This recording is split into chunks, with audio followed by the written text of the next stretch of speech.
Hi, I'm Grace Bennett, and I'm the social media manager here at JDRF. And I've lived with T1D for over 20 years.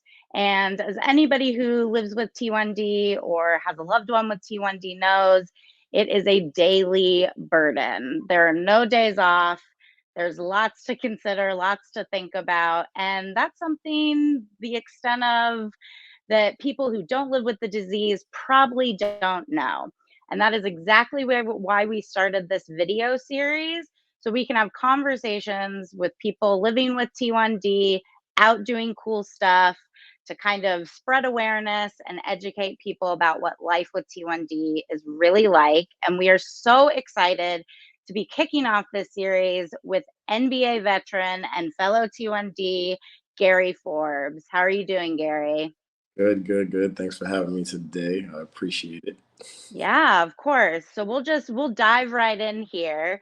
So as an NBA veteran, you've obviously played at the highest level in your sport, and with T1D that makes even like things even more complicated, I would imagine, from training and nutrition to the mental aspect of the game.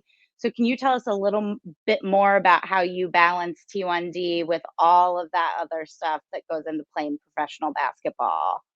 Yeah, it's exactly like you said. Just managing it. It's a lot different from what the normal person has to go through in those challenges. Trying to be a professional athlete and being diagnosed at 19 when I was a freshman in college. Those next 3 years were a lot different than my freshman year.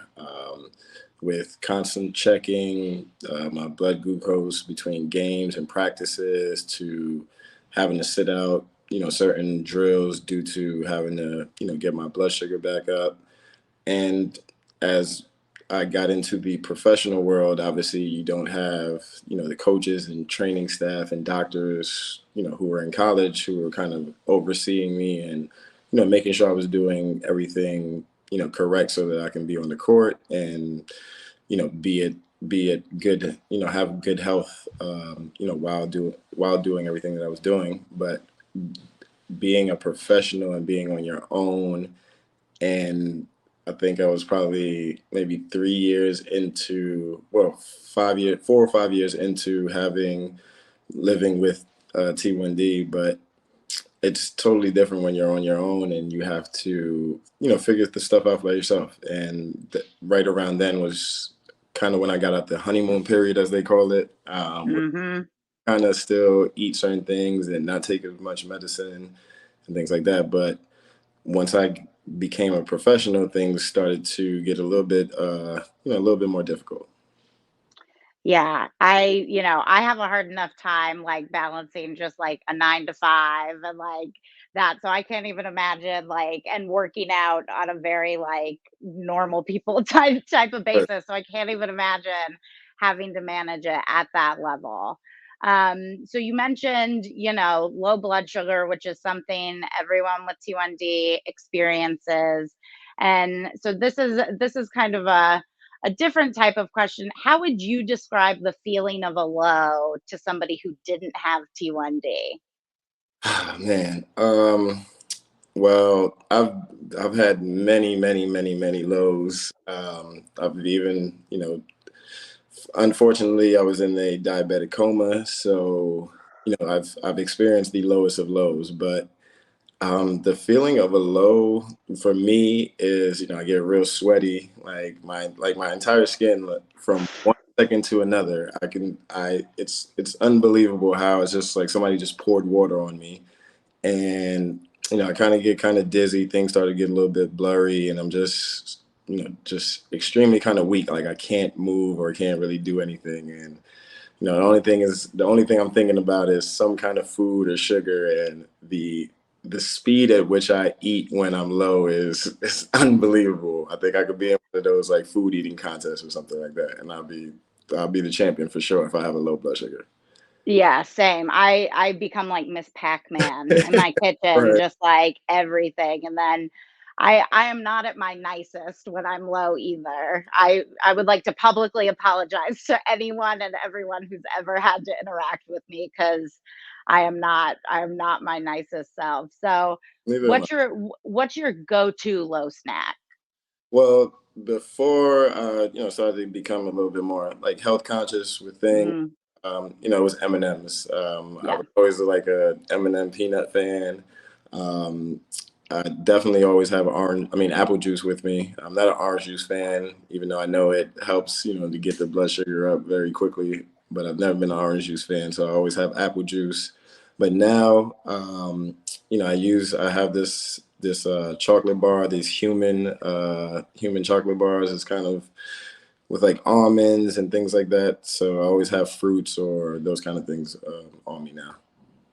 Yeah, you're better than I am. I'm like nerds gummy clusters are a go-to. I'm like might as well find the silver lining. Like, okay, like I can have some candy without figuring out dosing Right, insulin and all that. right. So, you mentioned you were diagnosed as a freshman in college, and I was diagnosed, I young. I'm not going to date myself with an official age, but essentially, I don't remember life without T1D at this point. So, what advice would you give to a young adult who had just received a diagnosis of T1D and was kind of struggling with figuring out what that means for their life and their goals and all that good stuff? Well, what's funny, like, I remember when the doctor came in and he pulled down the blinds because I was home. I was home during the summer break for a week, and I remember I was about 227 pounds or 228 pounds, and in the matter of a week, I lost maybe like 25, 26 pounds. So I was like back down to like 200 pounds, and I was constantly, urinating, going to the bathroom every day, all the time, thirsty every single minute. And I remember when the doctor had came in and he told me that I had type 1 diabetes. He said that, maybe you should, slow down with basketball and just, focus on your health and school and things like that. And I didn't hear a single word after he said that you have type 1 diabetes. And I've always had the mindset that you're given these challenges and you're given this road for a reason. And I always had it in my mind that I was going to play professional basketball. I was going to play in the NBA, and I just felt that, all right, I have a little bit heavier book bag on, a little bit harder climb, and this road is my road. And I'm not going to feel like the world is against me, or I'm not gonna feel that I can't do anything, because that's like why put that thought in your head? Mm, I created this quote that it's pretty much doubt your doubts before you doubt your faith. So why even put if you already have this vision, in front of you to whatever it is, play professional basketball, be a singer, actor, and you're given this life challenge, then that's all you should look at it as a challenge. It's not it's not the end all be all. It's possibly a springboard, and it's how you perceive it and how you feel with it.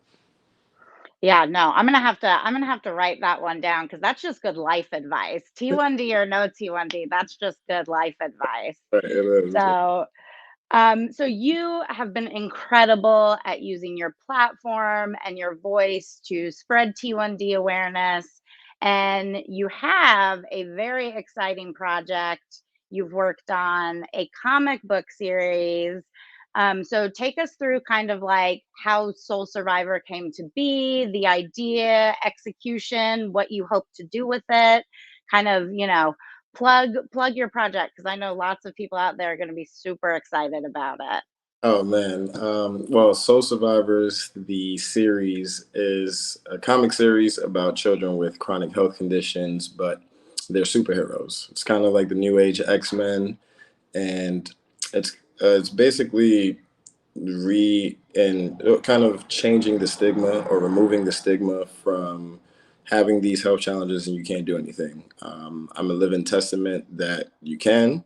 And I've done it, and I've went through those challenges the same, if not the same, kind of close to. I know that different health challenges have different, levels, I guess. But this series, I think, is something that's needed. It's something that can bring, shed light and awareness on all of these different health challenges, which I name from leukemia, autism, mental health, type 2, type 1 diabetes, Crohn's disease, and, the list goes on as the series evolves. But I feel that this is my purpose. This is why I was put on this earth to do what I did and had the mindset that I have and go through the challenges and be near death experiences, because now I feel that I can relate to Mm. pretty much anyone that's dealing with a health challenge. I've been in the hospitals. I've been, near death experiences. Doctors have told me that I can't do anything. I've had 6 knee surgeries, which is tough for a diabetic to, recover from. And, I've always been told that, you can't, from someone who isn't dealing with what I'm dealing with. And, I never understood that. I've always felt stronger about having diabetes. I've always felt kind of like better. Like whenever I'm, in a practice and with my teammates or after my teammates, I've kind of looked back at it as, man, I was doing that with something very, very, very scary to live with, that, people normally don't do well with. And for me to be one of 3 NBA players to play in the NBA with diabetes, I look back in it in the fifth, the 76 years of NBA has been in existence. And I look back and I'm like, wow, that was a really, really good achievement, because I think it, like I said, it just removes the stigma. Every time I tell people that I'm diabetic, they say, "Oh, you don't look like you have type 1 diabetes," and it's like, what does that look like? And it comes in so many different shapes and forms. We know that me and you can do the same thing for the entire day, and we will have completely different numbers. We can eat the same thing, we can take the same amount of medicine, and it just, that's the tricky thing with diabetes. And I'm sure dealing with autism and leukemia and all the health challenges that I name in the book series, I know that they have their own troubles and challenges as well. But we all pretty much relate to each other, and I think the Soul Survivors is going to help not only the children and the people who are dealing with these health challenges, but it also creates inclusive conversation for people to be aware and know what these, situations and conditions look like. Yeah, no, and I love what you said about no 2 days look the same, because like, even just, like, coming to and from work, like, my week most of the time looks exactly the same, but no 2 blood sugar days are ever the same. And love what you said, because T1D impacts anyone at any age. It can happen at any age. It can happen to anyone. So I think, just as much broad representation as possible is so important, because, helping people see themselves in people with T1D and characters with T1D and things like that is just so important. So where on social media can people find you, and where can people go to learn more about the comic book series? On social media, I am at Gary Forbes _. You can also follow at the Soul Survivors. The Soul Survivor series, Volume 1, Age of New Heroes, is on Amazon currently. And, we're trying to be a New York Times bestseller, so need everyone's help. And not only will it inspire and educate those people with these health challenges, but it's like an overall good life lesson for everyone. And I think everyone will love it and enjoy it and become fans of this series, because we're here to stay. Yeah, no, I agree. Scrolling through Instagram, I was like, this is really cool. So thank you so much for joining us today and helping us kick off this series. And to our viewers, thank you so much for tuning us in. You can throw us a like, a comment. You can let us know who you'd like to see on this series, what you'd like to hear about. And thanks again for watching. Thanks, Gary. Thank you. Have a good one.